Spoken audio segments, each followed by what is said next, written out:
दोस्तों नमस्कार, मेरा नाम है मनीष कुमार सिंह और आप देख रहे हैं 4 PM महाराष्ट्र। दोस्तों आज एक वीडियो सामने आया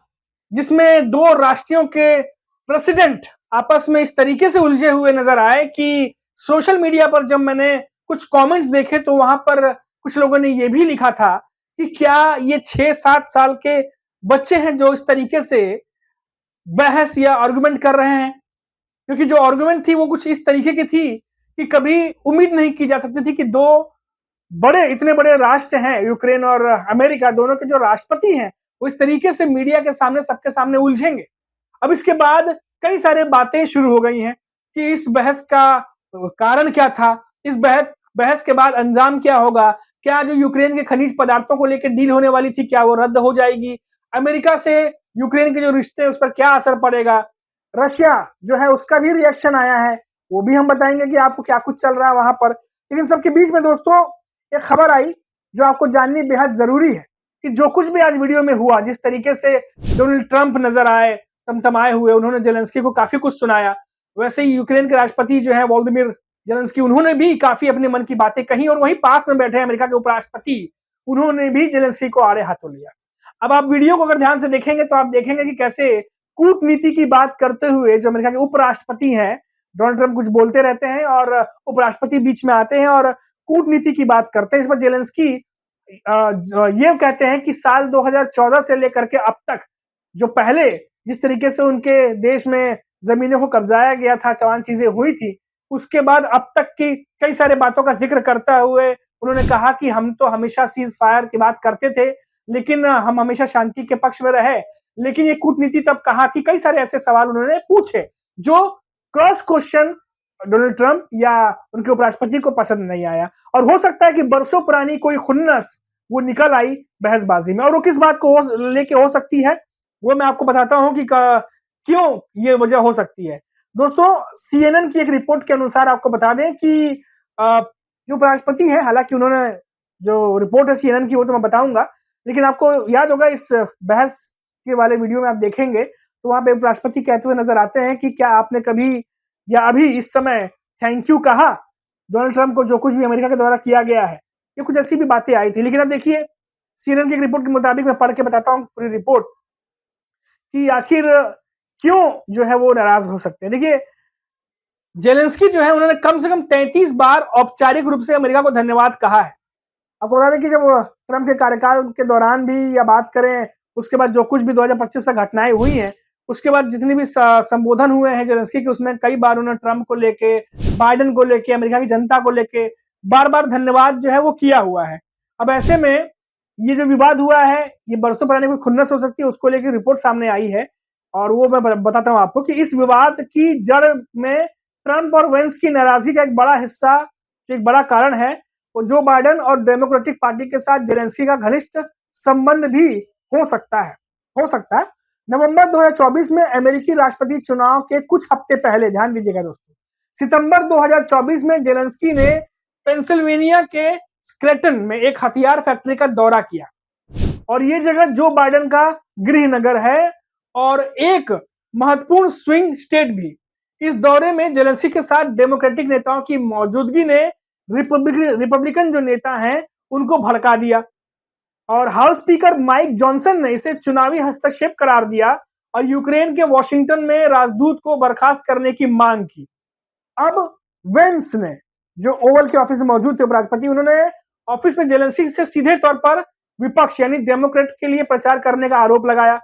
ट्रंप और उनके समर्थकों का मानना है कि जेलेंस्की ने बाइडेन और कमला हैरिस के पक्ष में अप्रत्यक्ष रूप से प्रचार किया, जिसे वे एक व्यक्तिगत अपमान के रूप में देखते हैं। यहाँ ये याद करना जरूरी है कि 2019 में ट्रंप पर बाइडेन के खिलाफ जानकारी जुटाने के लिए जेलेंस्की पर दबाव डालने का आरोप लगा था, जिसके चलते उनकी महाभियोग में प्रक्रिया शुरू हुई थी। इस पुरानी कड़वाहट है, शायद यही वजह है कि ट्रंप का जो आज रवैया देखने को मिला, कहीं ना कहीं वो चीजें भी इसमें शामिल हो सकती हैं। हालांकि जो बैठक हुई थी दोस्तों, उस बैठक का मकसद था कि किस तरीके से जो यूक्रेन और रशिया का वॉर है उसे रोका जाए, और जिसे कि बहुत पहले ही प्रचार चल रहा था बीजेपी के, रुकवा दिया गया था। और बहुत ताज्जुब होता है दोस्तों कि जिस चीज की बात बीजेपी करती थी कि यूक्रेन रशिया के वॉर में पीएम मोदी ने बहुत बड़ा योगदान दिया है, वॉर रुकवाया है, लेकिन अब इतना सारा मसला हो रहा है, लेकिन कहीं भी नाम जो है वो नहीं आ रहा है। इतनी बड़ी सहभागिता थी, तो इन सब तमाम चीज़ों में उनका भी नाम आना चाहिए, पर ठीक है, वो अलग मामला है। लेकिन अब देखिए दोस्तों, ये मकसद जो था, बुलाया गया था कि भाई खनिज पदार्थों को लेके, जो यूक्रेन के खनिज पदार्थ है, उसको लेके बिज़नेस डील की जा सकती है। अमेरिका ने जो पैसे दिए, सहयोग दिया, उसके बदले में ट्रम्प भी कुछ एक्सपेक्ट कर रहे थे, उसको लेके डील होनी थी। और जब ये बहसा-बहसी शुरू हुई, इस बहसा-बहसी में ट्रम्प ने एक बात कही कि ये जो एटीट्यूड है ज़ेलेंस्की का, इस एटीट्यूड के साथ ट्रेड करना बहुत ज़्यादा मुश्किल हो जाएगा, हमें बहुत ज़्यादा मुश्किल होने वाली है। एक तरीके से इनडायरेक्ट या डायरेक्ट चेतावनी दे दी, जो वहां पर और भी ज़ेलेंस्की के साथ में जो उनके मंत्रिमंडल के लोग गए थे, उनकी तरफ देखते हुए कि इस तरह से व्यापार तो नहीं हो पाएगा। और हमने देखा भी कि कुछ यूक्रेन के कुछ मंत्री थे वहां पर, कुछ वहां पर जो दूध भी होते हैं, वो कुछ परेशान नजर आए, वो बिल्कुल नहीं चाहते थे कि इस तरह की कोई बातचीत हो। अब दोस्तों ये हुआ है, तो जाहिर तौर पर जो तीसरा देश है रशिया, उसको लेके भी बातचीत होगी। और रशिया में ये भी खबर आ रही है दोस्तों कि वहां पर कहा गया कि थप्पड़ लगाना चाहिए था, लेकिन ये जो कुछ भी हुआ है, जिस तरीके से लताड़ लगाई गई है,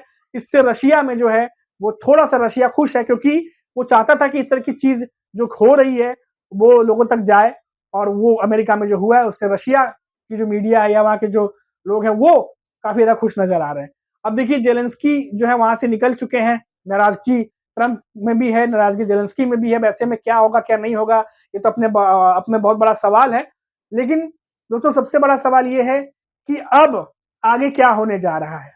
क्या वॉर ये रुकेगी, नहीं रुकेगी, क्या रूप लेगी? क्योंकि ट्रंप ने साफ-साफ कह दिया है कि अगर उनकी बातें नहीं मानी गई तो व्यापार करना भी मुश्किल हो जाएगा। अब दोस्तों, ये पूरे घटनाक्रम को अगर हम दूसरे नज़रिए से भी देखें, तो ऐसा लगता है कि ट्रंप भी अमेरिका में जिन लोगों ने उन्हें सपोर्ट किया, जिन्होंने जिताया, उनकी नज़र में ट्रंप कुछ करना चाहते हैं। क्योंकि आप देखिए लगातार जो भी देश के नेता उनके यहाँ जाते हैं, ट्रंप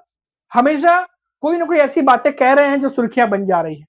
अब ज़ेलेंस्की के साथ जो हुआ तो आपने देखा ही, उससे पहले देखिए फ्रांस के जब राष्ट्रपति गए थे वहाँ पे उनके साथ भी जब बातचीत होने लगी, तो वहाँ भी ट्रंप ने कुछ ऐसी बातें कही जिसको करेक्ट करते हुए जो है मैक्रोन ने तमाम बातें उनको समझाई और वो बेहतर तरीके से समझाई और करेक्ट किया ट्रंप को वहाँ पर। तो वो भी तमाम बातें हुई, यानी ट्रंप के पास भी कई इन्फॉर्मेशन सही नहीं होती है। उसके बाद पीएम मोदी जब गए थे हमारे, तो पीएम मोदी के बगल में खड़े होकर कह रहे थे कि हम टैरिफ लगाएँगे, भारत बहुत टैरिफ लगाता है और टैरिफ के मामले में बहुत ज़्यादा गलत काम होता है, ये तमाम चीज़ें, हम भी डबल टैरिफ लगाएँगे। कई सारी ऐसी बातें कही जो नॉर्मली 2 राष्ट्र अध्यक्ष जब आमने-सामने होते हैं तो इस तरीके से बातें नहीं होती हैं। ये तमाम बातें जो हैं वो बैकडोर में होती हैं, मंत्रिमंडल के साथ में बैठक होती है, बंद दरवाजे के भीतर होती है, क्योंकि कूटनीति के बहुत सारे पहलू होते हैं। लेकिन डोनाल्ड ट्रंप एक मैसेज देना चाह रहे हैं अमेरिका के देशवासियों को, ऐसा लग रहा है कि वो सब कुछ अब उनके शर्तों पर या इशारों पर होना चाहिए और नहीं होता तो डायरेक्ट